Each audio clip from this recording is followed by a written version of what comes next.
Hello എല്ലാവർക്കും നമസ്കാരം. പുതിയൊരു വീഡിയോയിലേക്ക് സ്വാഗതം. നമുക്കിന്ന് ഈ വീഡിയോയിലൂടെ കേംബ്രിഡ്ജ് തിയറി ഓഫ് മണി എന്താണെന്ന് മനസ്സിലാക്കാം. നമുക്ക് വീഡിയോയിലേക്ക് കടക്കാം. Cambridge theory of money. The Cambridge theory of money also called the cash balance approach. ഇതിനെ ക്യാഷ് ബാലൻസ് അപ്രോച്ച് എന്ന പേരിലും അറിയപ്പെടുന്നുണ്ട്. Is an alternative to Fisher's quantity theory of money. ഇത് ഫിഷേഴ്സ് ക്വാണ്ടിറ്റി തിയറി ഓഫ് മണിക്ക് ഒരു alternative, അതിന് പകരമായിട്ടാണ് ഇത് വന്നത്. അതായത് അതേപോലെയുള്ളൊരു തിയറിയാണ് ഇത്. ഓക്കെ, ഈ ഫിഷേഴ്സ് ക്വാണ്ടിറ്റി തിയറി ഓഫ് മണിയെ പറ്റി ഓൾറെഡി വീഡിയോ ഇട്ടുണ്ട്. അത് കണ്ടില്ലാത്തവർക്ക് ലിങ്ക് ഇവിടെ ഇട്ടേക്ക്, അത് ക്ലിക്ക് ചെയ്താൽ ആ വീഡിയോ കാണാവുന്നതാണ്. Okay, while Fisher focused on money as a medium of exchange. Fisher ഞാൻ പറഞ്ഞ വീഡിയോയിൽ അത് ഞാൻ പറയുന്നുണ്ട്. ഇദ്ദേഹം ഫോക്കസ് ചെയ്യുന്നത് ഒരു മീഡിയം ഓഫ് എക്സ്ചേഞ്ച് ആയിട്ടാണ് ഇതിൽ ഫിഷേഴ്സ് തിയറി പറയുന്നത്. എന്നാൽ ദ കേംബ്രിഡ്ജ് എക്കണോമിക്സ്, ആരൊക്കെയാണ് കേംബ്രിഡ്ജ് എക്കണോമിക്സ് എന്ന് പറയുന്നത്? ആൽഫ്രഡ് മാർഷൽ, ACP ഗു ആൻഡ് പിന്നീട് JM കെയ്ൻസ്, ഇതൊക്കെയാണ് കേംബ്രിഡ്ജ് എക്കണോമിസ്റ്റുകളായിട്ട് അറിയപ്പെടുന്നത്. ഓക്കെ, ഇവർ money as a store of value, അതായത് മണി ഒരു സ്റ്റോർ ഓഫ് വാല്യൂ ആയിട്ടാണ് കണക്കാക്കുന്നത് ഈ കേംബ്രിഡ്ജ് എക്കണോമിസ്റ്റ്. അപ്പം ഈ തിയറിയിൽ ഈ സ്റ്റോർ ഓഫ് വാല്യൂവിൻ്റെ ഒരു കാര്യമാണ് പറയുന്നത്. ഈ തിയറിയുടെ ബേസിക് ഐഡിയ എന്ന് പറയുന്നതാണ് people hold a part of their income as cash balances. അതായത് അവർക്ക് കിട്ടുന്ന വരുമാനത്തിന്റെ ഒരു ഭാഗം അവർ കയ്യിൽ പണമായിട്ട് തന്നെ വെക്കുന്നു. Not just for spending. ഇങ്ങനെ വെക്കുന്നത് സ്പെൻഡ് ചെയ്യാൻ വേണ്ടിയല്ല, അതായത് അവരുടെ സുരക്ഷിതത്വത്തിന് വേണ്ടി, അവരുടെ സൗകര്യത്തിന് വേണ്ടിയിട്ട്, കൺവീനിയൻസിനും സെക്യൂരിറ്റിക്കും വേണ്ടിയാണ് അവർ കയ്യിൽ വെക്കുന്നത്. അതുകൊണ്ട് അപ്പോൾ അവർ പണം കയ്യിൽ വെക്കുന്നില്ലേ, അപ്പം demand for money depends on how much money people want to hold rather than spend. അപ്പം ഇവിടെ ഈ തിയറി പറയുന്നത് ആൾക്കാർ കയ്യിൽ പണം കൈവയ്ക്കുന്നത് എന്തിനു വേണ്ടിയാണ്? പണത്തിന്റെ ഡിമാൻഡ് വരുന്നത് അവർ കൈവയ്ക്കുന്നതിനുള്ള ഡിമാൻഡാണ്, സ്പെൻഡ് ചെയ്യുന്നതിന് വേണ്ടിയിട്ടുള്ള പണത്തിനുള്ള ഡിമാൻഡ് അല്ല. അപ്പോൾ അതാണ് ഈ തിയറിയുടെ ബേസിക് ഐഡിയ എന്ന് പറയുന്നത്. അടുത്തത് ഈ തിയറിയുടെ ഇക്വേഷൻ നോക്കാം. കേംബ്രിഡ്ജ് ഇക്വേഷൻ എന്ന് പറയും. അതായത് M = K × P × Y ആണ്. അല്ലെന്നുണ്ടെങ്കിൽ ഇതിന് തുല്യമായിട്ട് മറ്റൊരു ഇക്വേഷൻ ഉണ്ട്, M/P = KY എന്നും പറയും. ഇവിടെ ഓരോ ലെറ്റർ എന്തിനാണ് സൂചിപ്പിക്കുന്നത് നോക്കാം. M എന്ന് പറയുന്നത് മണി സപ്ലൈ ആണ്. P എന്ന് പറയുന്നത് പ്രൈസ് ലെവലാണ്.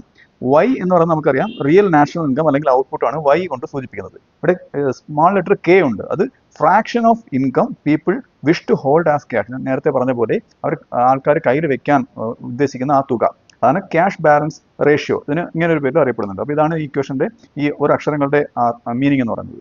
ഇനി ഞാൻ ഇപ്പോൾ പറഞ്ഞ ഇക്വേഷന്റെ ആ ഒരു വ്യാഖ്യാനമാണ് പറയാൻ പോകുന്നത്, അതിനൊരു ഇന്റർപ്രിട്ടേഷൻ. അതിൽ ഈ സ്മാൾ ലെറ്റർ K പറഞ്ഞില്ലേ, അത് K represents people's preference for liquidity. അതായത് കയ്യിൽ പണമായിട്ട് വെക്കാനുള്ള ആ ഒരു കാര്യം, കയ്യിൽ അവർ എത്രയാണോ പണം കയ്യിൽ വെക്കാൻ ഉദ്ദേശിക്കുന്നത്, അതാണല്ലോ പ്രിഫറൻസ് ഫോർ ലിക്വിഡിറ്റി എന്ന് പറയുന്നത്. അപ്പം how much of their income they prefer to keep in money form instead of investing or saving. അവർ ഇൻവെസ്റ്റ് ചെയ്യുകയോ സേവ് ചെയ്യുന്നതിന് പകരം പണമായിട്ട് വെക്കാനുള്ള ആ ഒരു ഡിമാൻഡ്, അതാണ് ഈ ലിക്വിഡിറ്റി പ്രിഫറൻസ് എന്ന് പറയുന്നത്, പ്രിഫറൻസ് ഫോർ ലിക്വിഡിറ്റി എന്ന് പറയുന്നത്. ഓക്കെ, ഇനി ഇക്വേഷനിലേക്കാണ് വരുന്നത്.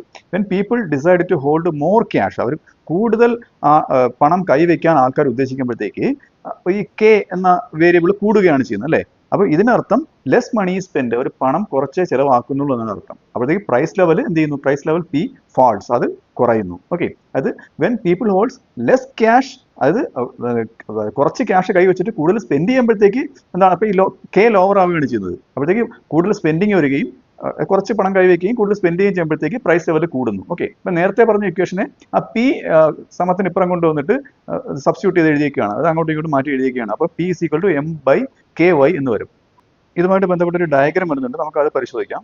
ഇതിൽ Y ആക്സിൽ ഡിമാൻഡ് ഫോർ മണിയും X ആക്സിൽ നോമിനൽ നാഷണൽ ഇൻകം, അതായത് PY ആണ് വരുന്നത്. ഓക്കെ, അപ്പോൾ ഇത് രണ്ടിൻ്റെയും തമ്മിലുള്ള പോസിറ്റീവ് റിലേഷൻഷിപ്പ് ആണ് കാണിക്കുന്നത്. ഓക്കെ, അത് ആ ഒരു ലൈൻ കൊടുത്തിട്ടുണ്ട്, ഒരു കർവ് കൊടുത്തിട്ടുണ്ട്. അതെന്ന് വെച്ചാൽ MD എന്ന് പറയും, അത് ഡിമാൻഡ് ഫോർ മണിയാണ് ആ കാണിച്ചിരിക്കുന്നത്. ഓക്കെ, അപ്പോഴത്തേക്ക് ഇതിൽ ഈ ലൈനുള്ള ഈ കർവിലുള്ള ഇക്വേഷൻ എന്ന് പറയുന്നത് MD = K × PY ആണ്. ഓക്കെ, അതായത് ഡിമാൻഡ് ഫോർ മണി എന്ന് പറയുന്നത് Kയുടെയും PY, ഈ മൂന്നിൻ്റെയും കൂടെ ഒരു ടോട്ടൽ, ഇത് മൂന്നും കൂടെ മൾട്ടിപ്ലൈ ചെയ്യുമ്പോഴാണ് ഡിമാൻഡ് ഫോർ മണി കിട്ടുന്നത്. ഓക്കെ, അപ്പം ഡിമാൻഡ് ഫോർ മണി കൂടുമ്പോഴത്തേക്ക് നാഷണൽ ഇൻകവും കൂടുന്നു. ഓക്കെ, അതാണ് ഈ ഒരു അപ്രോച്ചിന്റെ കോർ എന്ന് പറയുന്നത്. ഇനി നമുക്ക് ഫിഷേഴ്സ് ക്വാണ്ടിറ്റി തിയറിയുമായിട്ട് ഒരു കമ്പാരിസൺ നോക്കാം. അതിൽ ഇടത് സൈഡിൽ ആസ്പെക്റ്റ് ആണ് കൊടുത്തിരിക്കുന്നത്. ഒന്നാമത്തെ ഫോക്കസ്. ഫിഷേഴ്സ് തിയറി, അതായത് ട്രാൻസാക്ഷൻ അപ്രോച്ച്, ഫിഷേഴ്സ് തിയറിയുടെ മറ്റൊരു പേരാണ് ട്രാൻസാക്ഷൻ അപ്രോച്ച്. അത് ഫോക്കസ് ചെയ്യുന്നത് money as a medium of exchange ആണ്. ഓക്കെ, എന്നാൽ കേംബ്രിഡ്ജ് തിയറി, അതായത് ക്യാഷ് ബാലൻസ് അപ്രോച്ച് എന്ന് അറിയപ്പെടുന്ന ഈ കേംബ്രിഡ്ജ് തിയറി ഫോക്കസ് ചെയ്യുന്നത് money as a store of value ആണ്. ഇപ്പോൾ പറഞ്ഞു കഴിഞ്ഞു. ഓക്കെ, ഈ ഫിഷേഴ്സ് തിയറിയിലെ ഇക്വേഷൻ M = PT ആണ്. കേംബ്രിഡ്ജ് തിയറിയിലെ ഇക്വേഷൻ M = KPY ആണ്.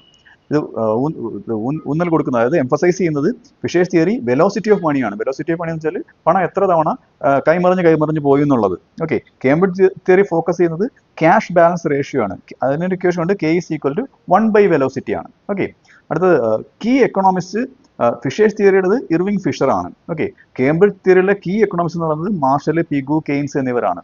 ഇതിന്റെ ഫിഷേഴ്സ് തിയറിയുടെ നേച്ചർ എന്ന് പറയുന്നത് മെക്കാനിക്കൽ റിലേഷൻ ആണ്. ഓക്കെ, കേംബ്രിഡ്ജ് തിയറിയുടെ റിലേഷൻ എന്ന് പറയുന്നത് ബിഹേവിയറിലാണ്. അത് ആൾക്കാരുടെ ആ ഒരു ബിഹേവിയർ, അവരുടെ സ്വഭാവമായിട്ട് ബന്ധപ്പെട്ട് കിടക്കുന്ന ഒരു പ്രത്യേകതയാണ്, ഒരു നേച്ചറാണ് ഇതിനുള്ളത്. ഓക്കെ, അത് സൈക്കോളജിക്കൽ പ്രിഫറൻസ് ആണ് ഇതിൽ വരുന്നത്, ഏതൊരു കേംബ്രിഡ്ജ് തിയറിയിൽ വരുന്നത്.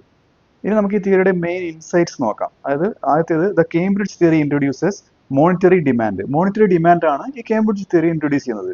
Showing that people's choice to hold money affects price level. അത് ആൾക്കാരുടെ കയ്യിൽ എത്ര പണം ആയിട്ട് വെക്കാൻ ഉദ്ദേശിക്കുന്നു അത് പ്രൈസ് ലെവലിനെ അഫക്ട് ചെയ്യുന്ന കാര്യമാണ് ഇതിൽ പറയുന്നത്. നേരത്തെ പറഞ്ഞ കാര്യങ്ങൾ തന്നെയാണ്. അടുത്തെന്ന് പറയുന്നത്, it provides the foundation for Keynes liquidity preference theory. അതായത് കെയ്ൻസ് ലിക്വിഡിറ്റി പ്രിഫറൻസ് തിയറിക്ക് ഒരു അടിസ്ഥാനം കൊടുത്ത ഒരു തിയറിയാണ് ഇത്. അതായത് ഈ കെയ്ൻസ് ലിക്വിഡിറ്റി പ്രിഫറൻസ് തിയറി പറയുന്നത് where money demand depends on rate of interest. അതായത് കെയ്ൻസിന്റെ കാര്യം പറഞ്ഞാൽ മണി ഡിമാൻഡ് ആശ്രയിച്ചിരിക്കുന്നത് rate of interest, income, speculation motives, ഇതിനൊക്കെ ആശ്രയിച്ചാണ് കെയ്നിഷ്യൻ തിയറി വർക്ക് ചെയ്യുന്നത്. ഓക്കെ, മണി ഡിമാൻഡ് ഡിപ്പെൻഡ് ചെയ്യുന്നതായിട്ട് അദ്ദേഹം പറയുന്നത്. അടുത്തതെന്ന് പറയുന്നത്, it connects money, income and prices, ഇതിനൊക്കെ കണക്ട് ചെയ്യുന്നുണ്ട് more realistically than fishers version. അതായത് ഫിഷറിന്റെ തിയറിയെക്കാട്ടിലും കൂടുതലായിട്ട് റിയലിസ്റ്റിക് ആയിട്ട് മണിയുമായിട്ട് കണക്ട് ചെയ്യുന്ന, ഇൻകം പ്രൈസുമായിട്ട് കണക്ട് ചെയ്യുന്ന ഒരു തിയറിയാണ് കേംബ്രിഡ്ജ് തിയറി എന്ന് പറയുന്നത്.